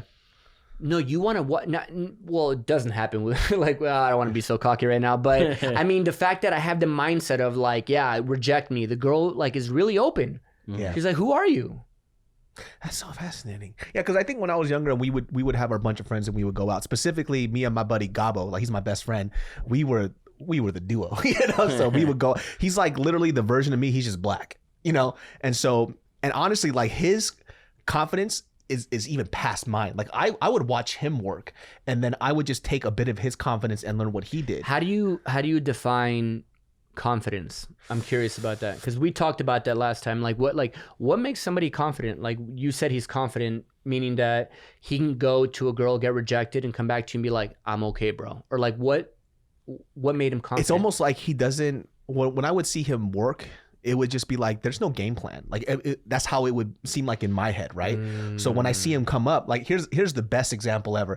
I laughed at this dude so fucking hard because I've seen him like hit on girls or just try to like get their number, but he didn't think twice about it and he was just himself and he would speak. So for example, we were at Subway. I clown on this guy about this shit till this day, but he has a bad story about me too. But we were at Subway and he walks up to this girl and she's making a sandwich. And mind you, this girl at Subway was fucking beautiful, like kind of like stunning. I was like, oh shit. And he just walks up to her. He goes, you have the most beautiful eyes I've ever seen, right? And she just goes, okay. He goes, all right. And he gets a sandwich and he walks away. And I died laughing because I was like, bro, what the fuck was that? Just get your fucking sandwich and go. But he would do that multiple times, right? And then it would work. So it's not like his approach was wrong. It's just that was just the probability of that. Maybe it wasn't the setting. Maybe she wasn't feeling him. But I started to realize like watching him and how he would go in without doubting himself. And I think that was a thing that would just grab girls' attention, right? His approach was totally wrong. 100% wrong. Tight. And like, what hey. he was getting away with was the fact that he didn't give a fuck. And he would go to the next person. But if I told him, and you know, I'm being very dramatic right now, but I'm like, yo, your mom is going to die. If you don't, out of the 3 girls, you don't get this girl. He would change his approach. The fact that he was confident was like, I kind of nailed it before he said it. He didn't care if he got rejected. Yeah. But to compliment a girl on her beauty is my biggest pet peeve ever. You don't compliment a girl on their beauty when you approach her. You compliment her on something that she had to work for. Therefore, she's gonna go out. She took 20 minutes to think about, what high heels do I want to wear? What dress do I want to wear? So if you go, I gotta tell you, I'm here with my buddy David. I appreciate your fashion. Like that's really He should have cool. been like, yo, the sandwich that you made me, yo, that shit right there, dude. I never had a Subway sandwich like that in my life. And then she's like, okay, where do I suck your dick? Based not on a true story, guys. It's like but, not a single man told me that my turkey sandwich game was like that. but literally, that's the concept of it. It's like whatever the girl had to work for, she would appreciate that a lot more. Therefore, I'm going to make another analogy. A lot of guys that I coach, I was about to say the famous people, but like their like father and mother are really big actors. They never had to work for the money. So they were given that, so they don't appreciate that. Rather, people that had to do a podcast for 10, do all this stuff, when they get that money, you worked for it. You appreciate that a lot more. Same thing for women. No. If they had to work for something, you say it. Appreciate your fashion. You have good energy. That is the way to go. That's good to know because I feel like that's like the standard thing to do, right? Oh, let me go compliment her on how pretty she is or all that type of stuff. Yeah, because I think if I look back and I say when I was, I say, young 18 and younger, right? I think I was always scared because of how unconfident I was about my approach because I didn't want to come off as creepy. Right? Or I feel like that's the death word for guys. If a girl calls you a creep, it's like almost calling us like a rapist. It's like, fuck. Like I want to fucking, because I want to remember too that, this approach of me just like not caring so much took time, right? Because high school David was not this way. Yeah. High school David had one girl that he wanted, and then when I got her, it reminds me of your situation, right? So when I did that where I made her seem perfect. So when she left me, I mentioned this on the podcast, when she left me, I felt that my value was in her. So if she, I love you said that right now. Yeah. so I lost value of myself. So when she was like, David, I don't want to be with you anymore, it's because then I was like, oh, I don't have meaning because my meaning is in you. And so that was like the biggest, it took me like, I say 2 years to get over. And those 2 years of my life was some of the worst moments of my life because I didn't understand my value. And so she was the biggest blessing in disguise because I experienced that. I was like, wait a second, you're a fucking loser. Why don't you value yourself first before you go ahead and try to seek that in somebody else? And I had this moment, and it's, oh man, you're this motherfucker. So there was a point where she ended up being with somebody else that was trying to get with her while we were together. Oh, right. God. And that shit devastated me because that motherfucker was a loser. Right. So I was like, out of all the people you could have gotten, why this guy? So if right? he was a loser and you got with him, that makes me dirt loser below ground. And I'm going to go in through a depression for 2 years. Go fuck yourself. That's what it made me feel like. And I was so fucking torn about that shit. But I remember there was a moment where she and I desperately was trying to get her back, right, for the next year and a half because we were best friends before we got together. And so at this moment, I remember this day like it was yesterday.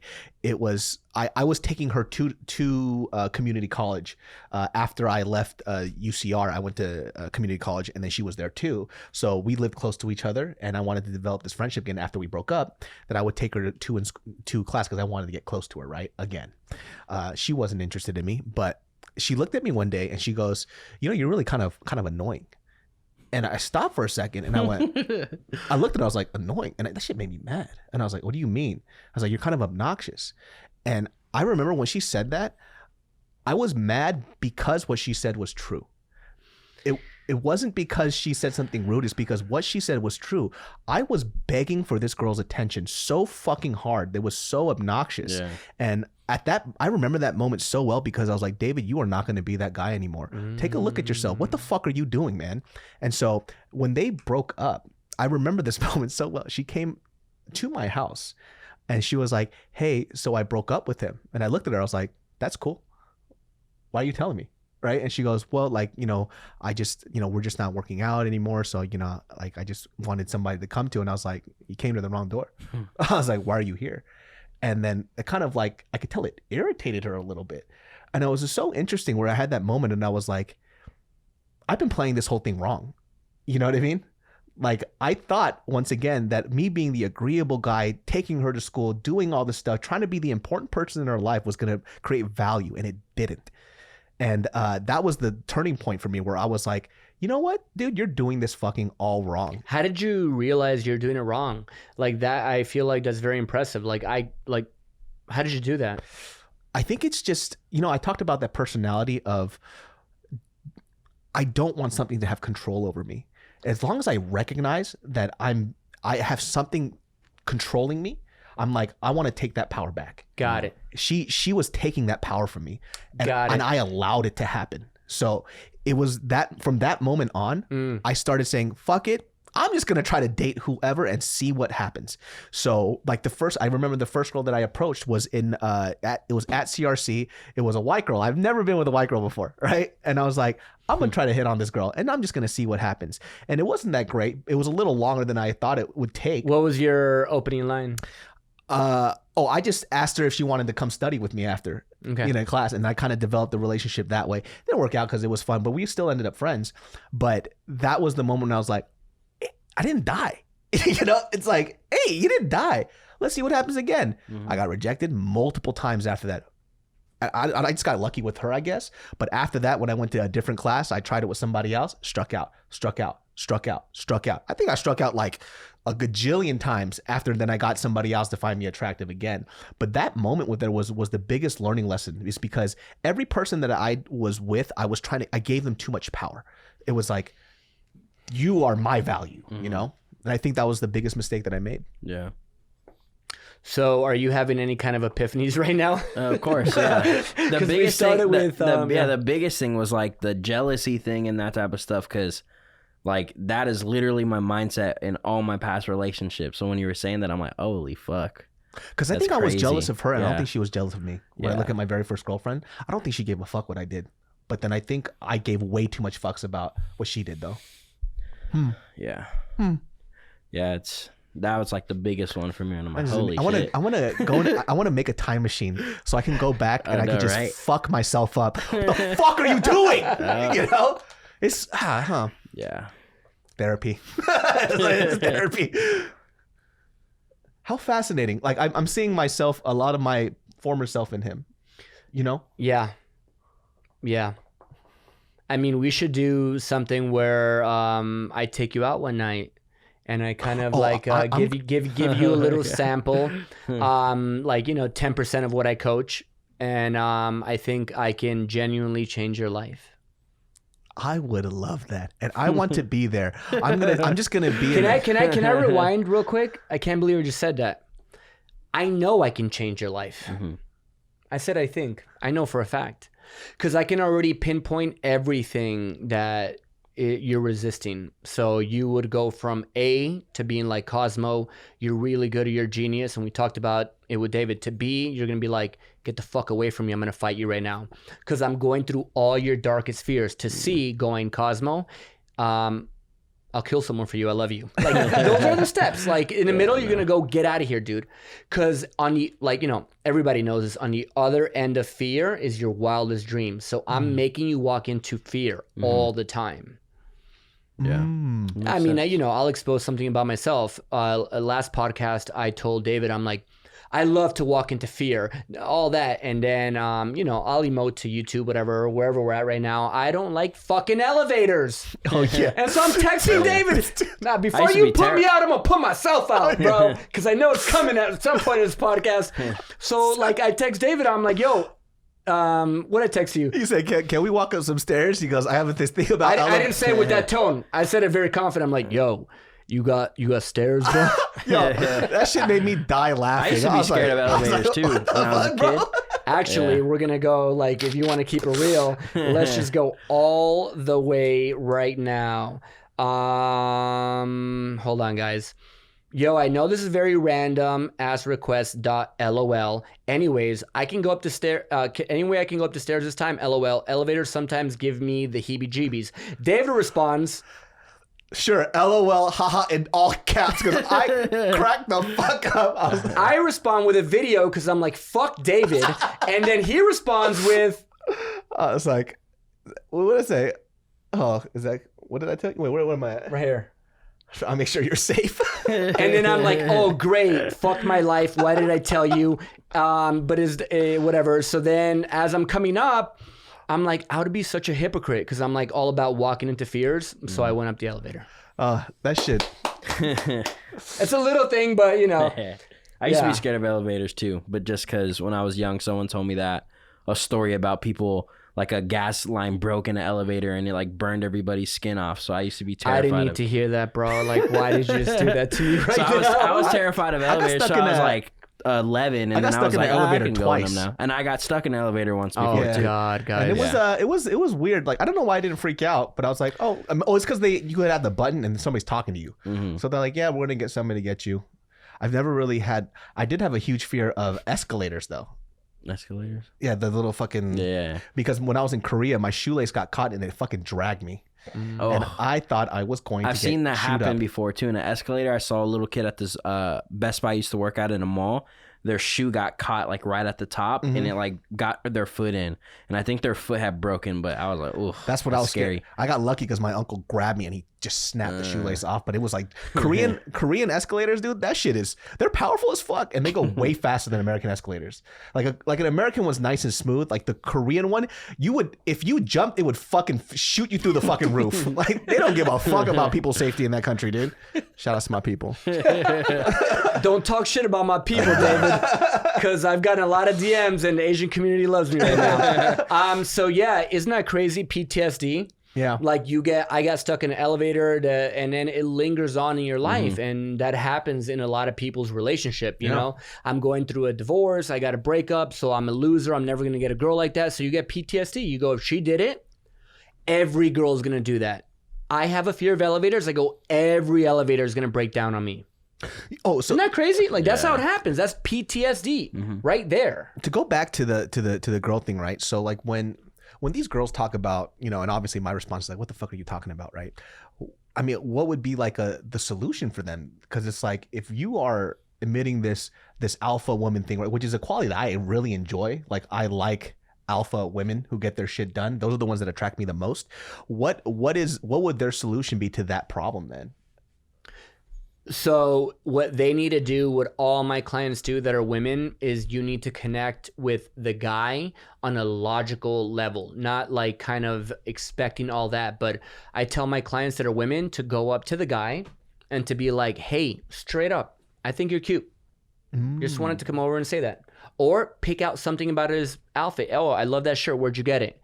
And then she's taking initiative. The guy's like, oh, I got it at Zara. Do you like it? And she's like, yeah. To keep her cool, give the guy validation, approval, build him up, and then let him shine. There's a lot of really talented actors and actresses in Hollywood going to auditions, fucking breaking down. And they could be Daniel Day-Lewis and like Meryl Streep. But they go into an audition room and the casting director's like, okay, who's next? Let's go. And they're putting that pressure. So you're not able to unravel the talent. They have to unpeel the confident alpha guy by giving him approval. Then the guy feels confident and he goes, okay, now let me show you why I'm the man. Dude, so recently, you're supposed to say some shit. So I had a buddy who recently split up with his girl, right? And when she was, I guess it was the advice I was giving was something along those lines. And it was only because I know who this guy is. This guy is like one of those guys he's hyper logical, right? He's Mr. Macho guy. And so what I was telling her, well, they broke up because she couldn't do this part for him. And what I was telling her was like, you know, the way that you approach him and the way that you speak to him, you don't allow him to be that guy. Yeah. You don't allow him to. You gotta let him talk and let him demonstrate his high value. Like let him showcase to you why he's a confident guy.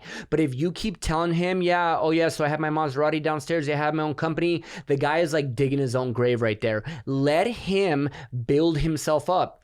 The girl needs to be like, so yeah, talk to me. I'm curious about you. I know it's weird. I'm walking up to you right now. Girls don't do that. But like, yeah, talk to me.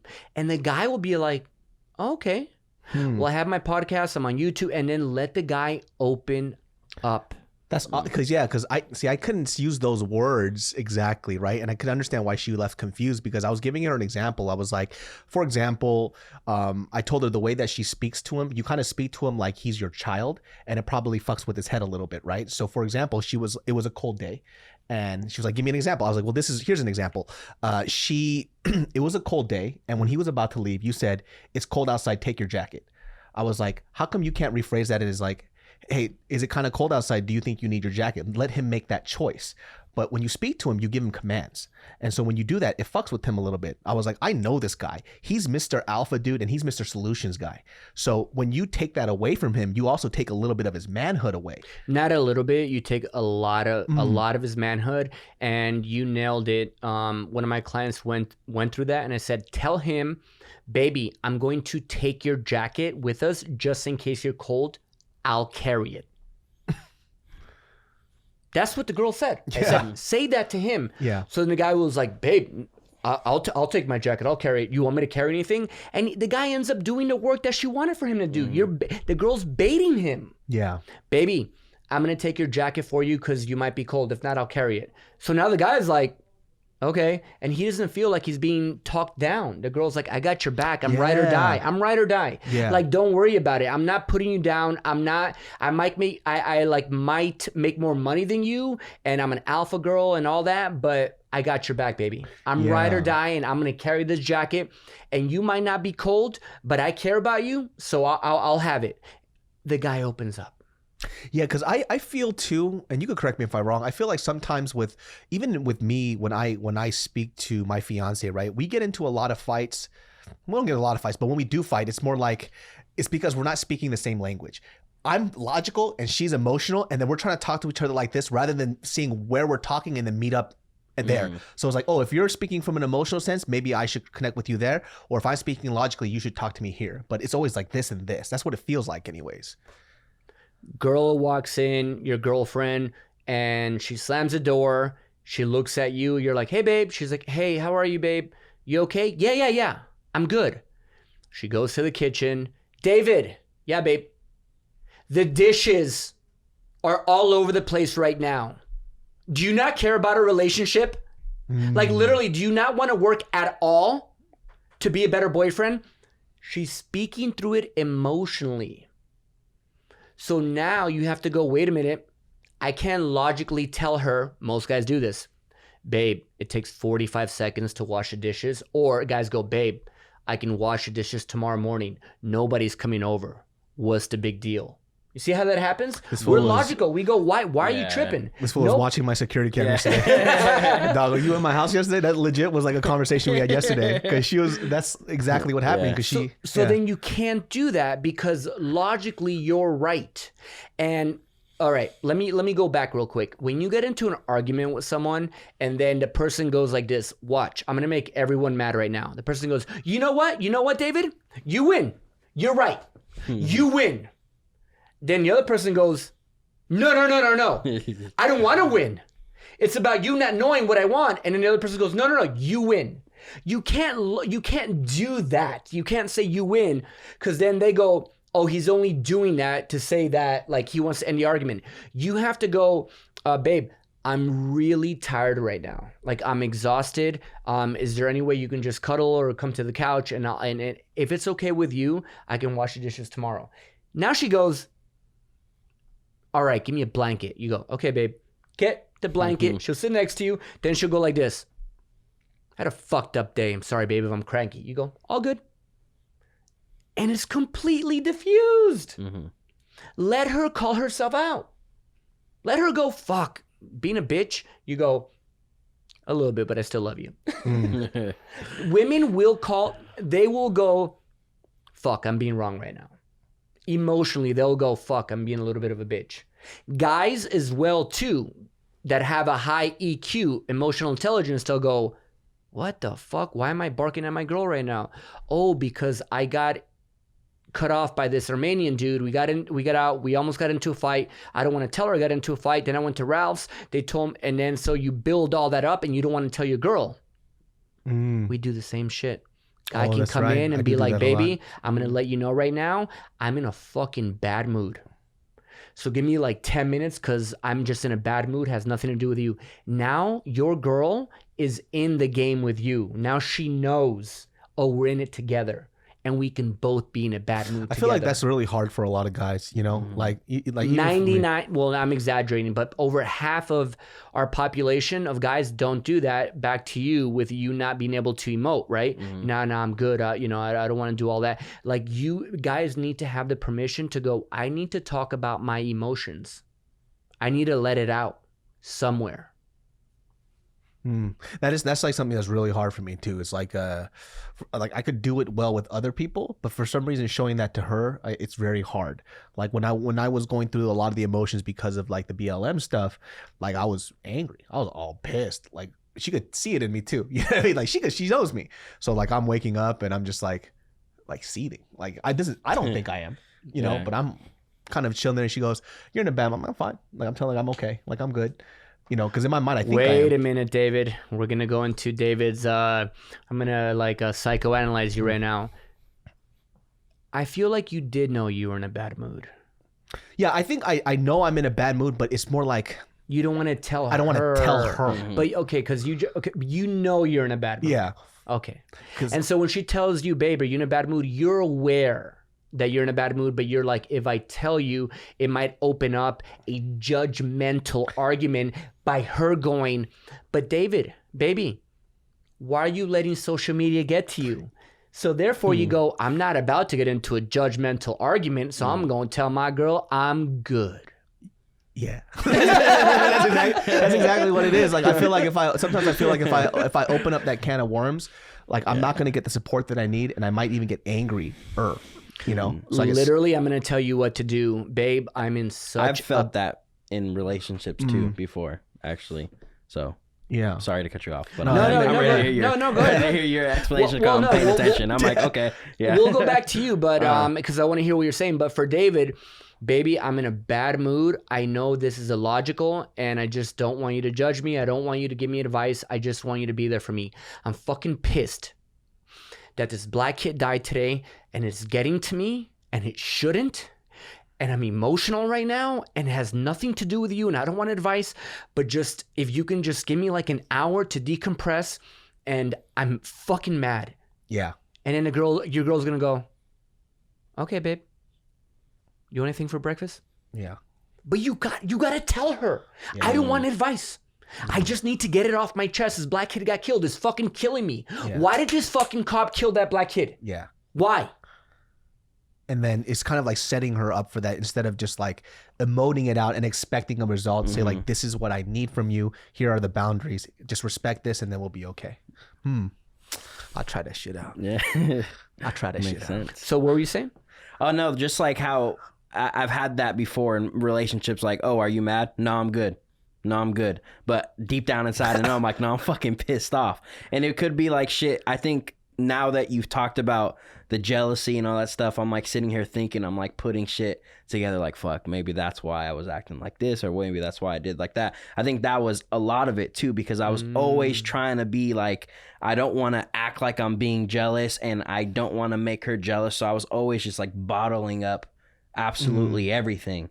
Absolutely everything. So when they'd be like, oh, I can tell, are you mad? I'm like, no, I'm good. I'm good. Or if they would go do something that would say make me jealous, right? I'm lying now. I'm like, no, I'm not jealous. Go ahead, go. No. So now when you're saying all this shit, I'm like, fuck that. Yeah. God That's damn. like some shit that I would do. It's like it makes it's there all making sense when you're saying all of it. But it makes more sense when I hear you guys talking about it, and I'm sitting here like, fuck, that's exactly what even like when he's talking to you, I'm like, oh shit! Like I'm like it's like I'm recollecting all this old stuff, and I'm like, oh shit, that's that moment that I had. Yeah. You know, The only way that I think why people pay me money is I can go dead up, like God honest truth. You can probably figure this out by yourself, but it's going to take you 3 or 4 years. With me, hiring me, probably 2 days. But I'll go even further. I don't even think a lot of people can figure it out. That's the thing. Like, and I'm being very optimistic right now by saying that. Like, because I genuinely don't think that a lot of people can, because if that was the case, right? I didn't know these things. Like, I'm figuring these things out as we're speaking, right? Because this is stuff that I would probably ignore, and then it would come up, I don't know, 3 years from now, 4 years from now.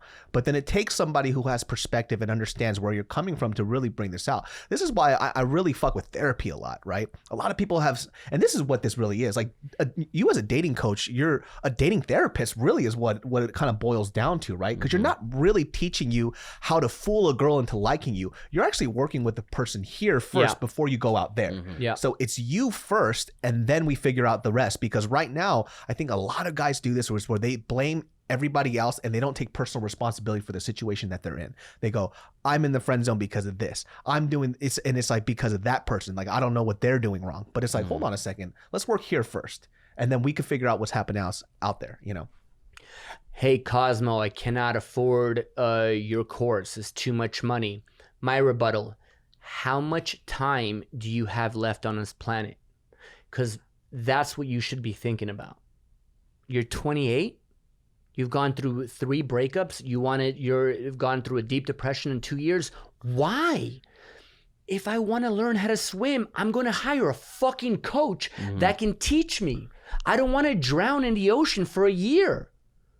You know how to do it? Teach me. That's why I think that, like, come on, guys. Like, if you're having a hard time, don't have to be me. If you don't like me, just find somebody else that can empower you and teach you step by step on how to do it. Most people don't know this. The average, watch this. Don't even think about it. Both of you. You go first. What do you think the average lifespan of a human being is? How many days? Don't think about it. Just go. Oh, Yeah. 20,000.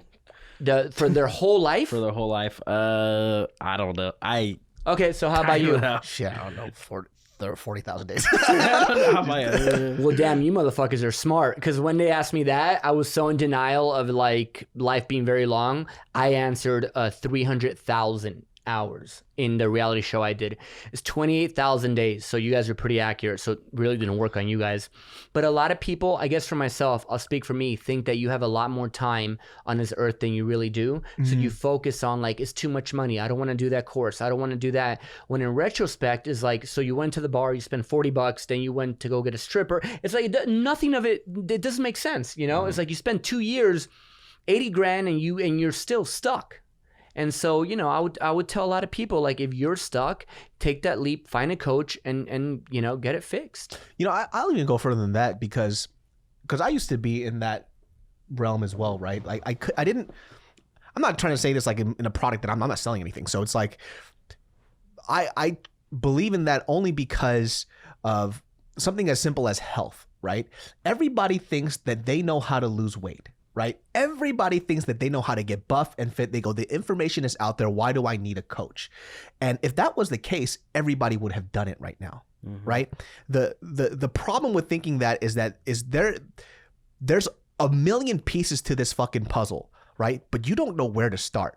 And that's what it is to have all this information out there, whether it's coaching for powerlifting, whether it's to be a martial artist or whatever. If this was true, I could look up every single tutorial about how to box right now. Yeah. And I would be an amazing boxer. Yeah. Right. When I first was training with Nick, man, I'm not going to even, I said this on the podcast before. Motherfucker, I thought I was slick before I got there. Right. But then I recorded myself and I looked at this video. I was like, yo, who slowed this video down? I was like, dog, who the fuck with this video footage? Why is this motherfucker so slow?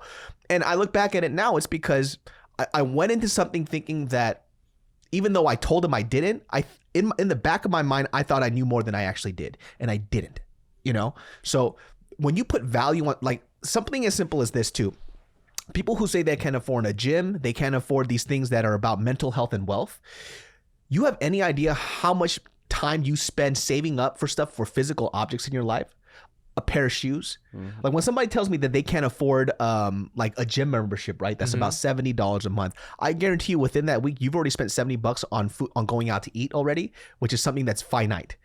When you take courses or you take stuff that betters yourself, this is stuff that you take with you for the rest of your fucking life. That's why I started traveling. It wasn't the money that I spent that went away. It was the experiences that I gained that I could constantly look back on. These are the stuff that adds value to your life. And it's so important that you mentioned that life is short. It is fucking short. It's a great perspective is too. I didn't realize that my parents were going to pass away until I got older. When I'm a kid, I think that mom and dad are always going to be there forever for the rest of my life. And when you see them age as you get older, then you're like, oh shit, life is finite.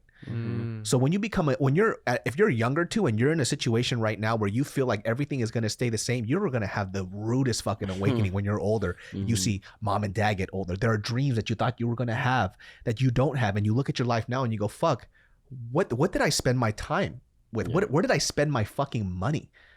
And I think for me, because me moving out to LA and me kind of taking these risks, me traveling really opened up my mind to where I put my money. So that's why when I spent money on my coach Nick, is when this is the first time I actually lost weight.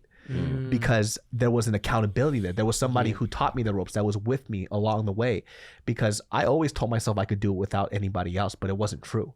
Some people can, and you guys, fantastic. But for those of you out there who have tried constantly and you failed, why not ask for help? Why not, I don't know, spend some money and get the help that you fucking need? Why does that make you feel like, and I think a lot of people too, when it comes to dating coaches, they go, other people didn't need it, why do I need it? Like, what is he going to really teach me? It's like, dog, if that was the case, then why are dating coaches around? You know? Conor McGregor said, I have been fucking up. Go to YouTube, watch him on Anthony Robbins. He realized how much money LeBron James was spending on himself. You saw that, right? And Conor, I don't want to say it again because there's a girl that made fun of me about my chills in the last comment. I told Mike I wouldn't do it, but I'm getting chills. So Conor McGregor was like, I've been fucking up. I've only been spending like little amount of money on myself, and I've been spending on cars and all that. And LeBron James, you guys can Google it, I don't want to fuck it up, but millions of dollars on himself, working on my leg, therapy, all that. So then when Conor McGregor realized that, he started spending so much money on himself. You are the motherfucking product. You don't need to buy a Lambo. Invest in yourself. And then that is going to quadruple your income, your social skills, all of the above. Get a solid team that can empower you and coach you. And the second thing I wanted to comment was on the fact that like the 28,000 days, right? Like life is very short. When you're 90 and 95 years old, you're only going to be doing two things: regret, or when you were younger, you felt the pain and you did that and you took action and there's no regret. Yeah. For example, you want to lose weight, you got to diet, you're going to feel the pain. Fuck, only 900 calories? I can't eat a Whopper? Oh, fuck that. You're going to feel that pain. But later on, you won't feel that regret. Or you can lie. Nah, homie, I'm good. I don't need Kosmo, dog. I got this shit locked down. And you can hide it, meaning that you're not going to experience me pushing you. But then you're going to be older going, oh my God, I never got married. Yeah. I never experienced love. I hid my whole life. So my objective in life is to get men to experience the minimal regret that they can. And like that, you know, one of the biggest ways I lost weight was listening to this guy, David Goggins. And he always, preaches this concept of like, you know, pain just being a temporary roadblock to success, right? A lot of us don't want to experience pain. A lot of us don't want to go through hardships, but we want all the glory. And when in the fuck has that ever happened in life? Fucking never. People don't become great at what they do by doing absolutely nothing. And you kind of do the same thing over and over and over, and you expect a different result. And that's the definition of insanity. You're a fucking crazy person. You're a crazy person to think that you were going to get a different result. No. I love it. I love it. Alex, man, we got to get, I want to see it. Oh, I can't do it though. Like, I can't do it, but I want to see him do it. I just want to observe. Yeah, hey man, you know, I'd be down to help you.